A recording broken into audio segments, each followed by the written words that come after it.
Well, good morning, everybody. Good morning.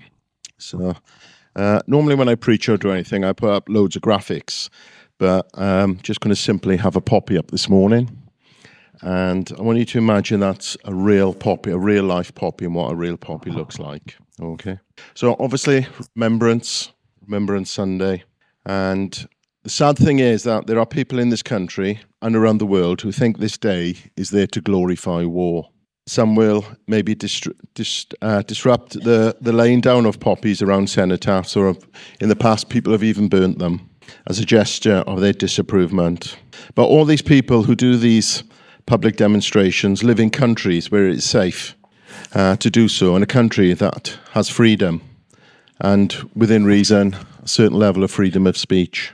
But this freedom has come at a cost. The cost of injury, the cost of blood, and the cost of death.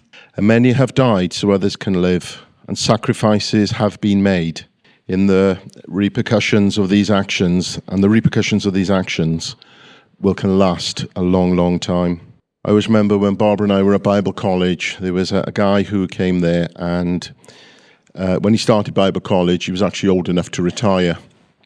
So he remembers the after effects of the war, and obviously his parents grew up during the war. And even to that day, when he made sandwiches, he only put butter on the one slice of bread, because he was brought up that it was an extravagance to have both slices of bread buttered. So even though he himself didn't live through the war, there are repercussions, even to the point of making a sandwich. My father was born in 1927, born in Poland. He saw the invasion of his country taking place, and that had long-term, long-lasting effects, and probably destroyed a relationship that me and my brother could have had with my father, because it's hard to let go. So we're not here to glorify war, but we're here to give thanks. We had what we call two great wars between 1914 and 1918, and 1939 to 1945. And anybody under the age of 80 may not remember the war because they were born obviously after it, but again, they're brought up in the repercussions. So it's a long-reaching thing. And I don't know if you can put a time on it. Is it 20 years later, 40 years later, even 80 years later? We normally find that people who were brought up in these times usually have a strict upbringing, and not a wasteful upbringing, where you look after your belongings and very rarely threw anything away. But since the two wars, we've had many, many wars. You know, even this country was involved in the Falklands War, the Gulf War. But the world has seen wars on all continents, nation against nation, religion against religion, culture against culture.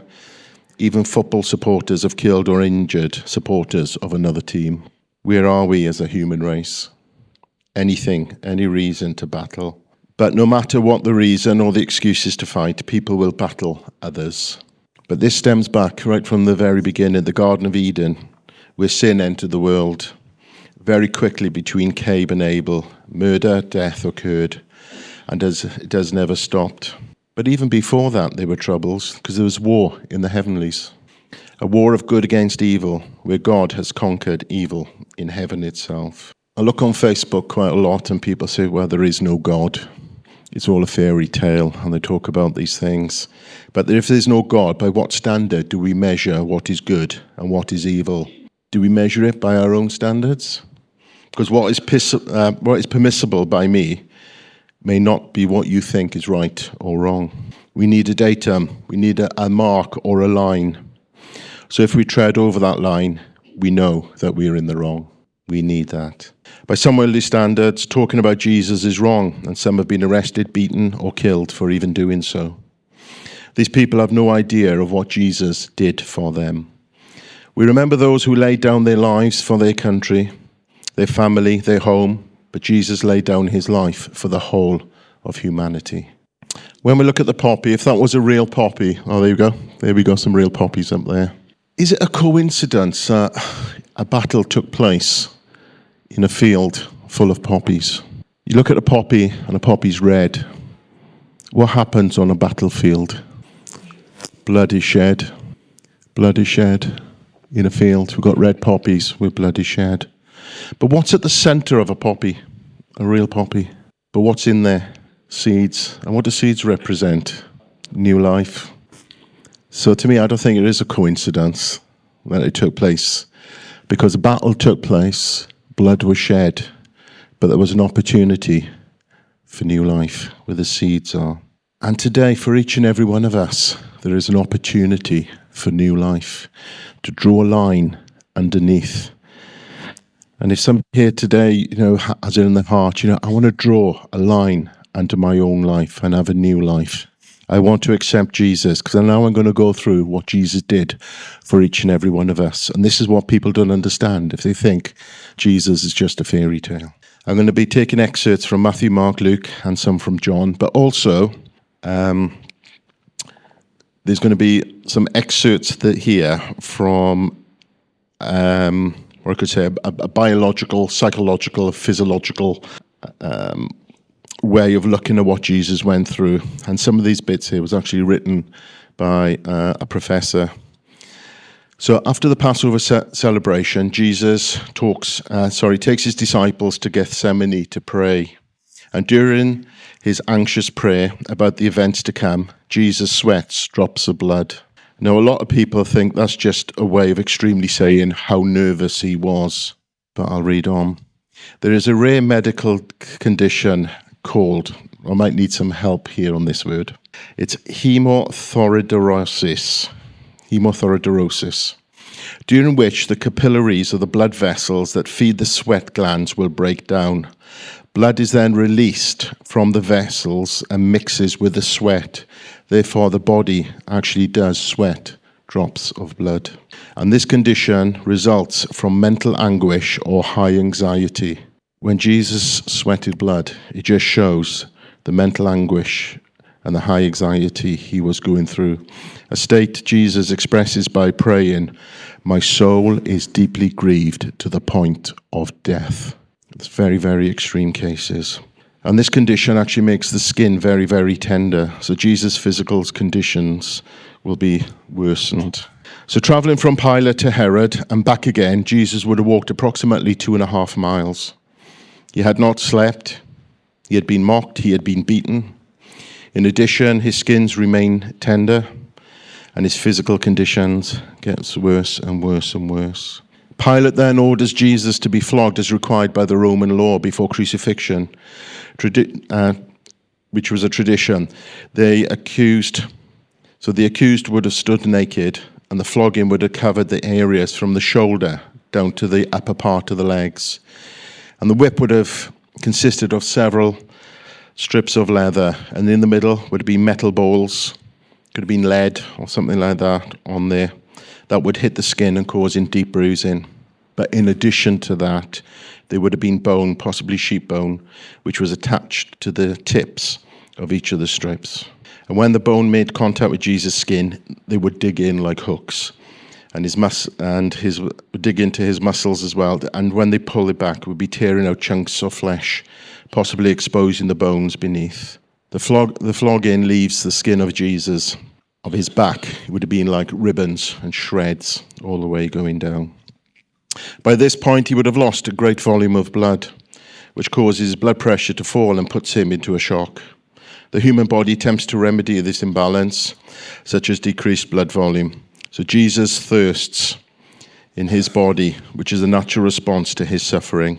If he would have drunk water, his blood volume would have increased. And that's why Jesus said, "I am thirsty."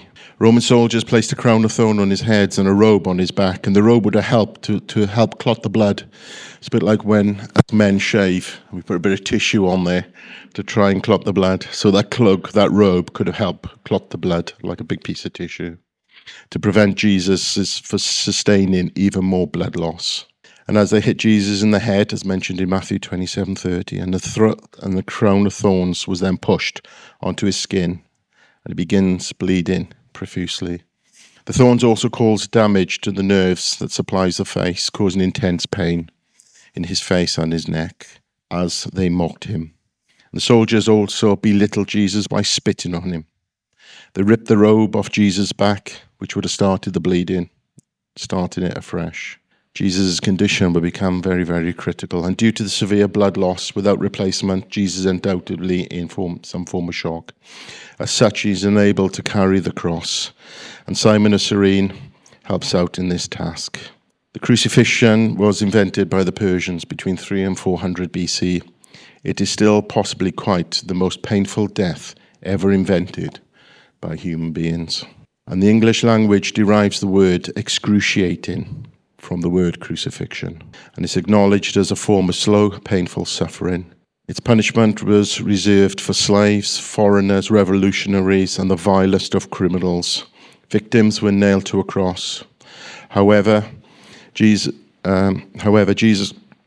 cross was probably not what they refer to as the Latin cross, which was a straight down one, but what's referred to as a T-cross, with several pieces. So the main piece would stay in the ground, the vertical piece, and the horizontal piece would be laid on the ground, and then Jesus would have been thrown down without his robe on, so all dust, whatever is on the ground, would have got into his wounds, and then they would nail him on that and make him carry it.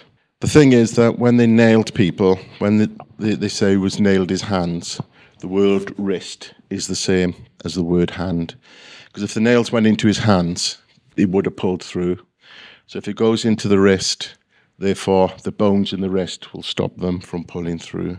They even put a plaque above, "This is the King of the Jews." That was his crime, saying he was the King of the Jews. They reckon the nails would have been around 6 to 7 inches long, and it would have damaged the median nerves, which had sent shooting pains up his arms. So not only is he bleeding, he's low on blood count, he's thirsty, he's delirious pretty much, he's in anxiety pain. And it's highly likely that Jesus' feet were nailed through the tops, often pictured.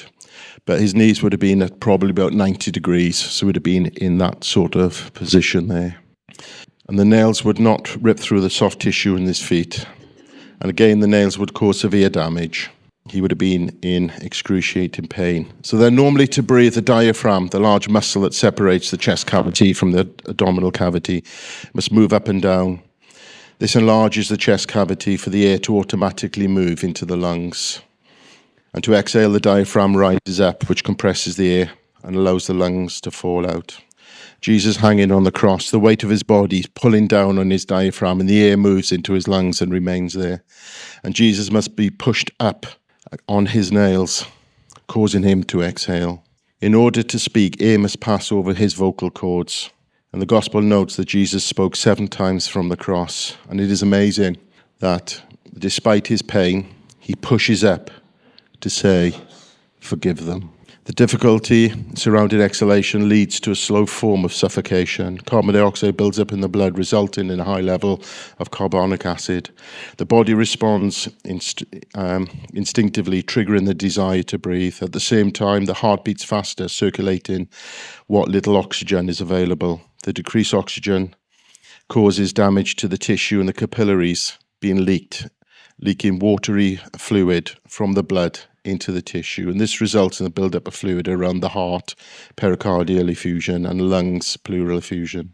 The collapse in lungs, failing heart, dehydration, the ability to get sufficient oxygen to the tissues essentially suffocates the victims. The decreased oxygen also damages the heart itself, which is known as myocardial infarction, which leads to a cardiac arrest.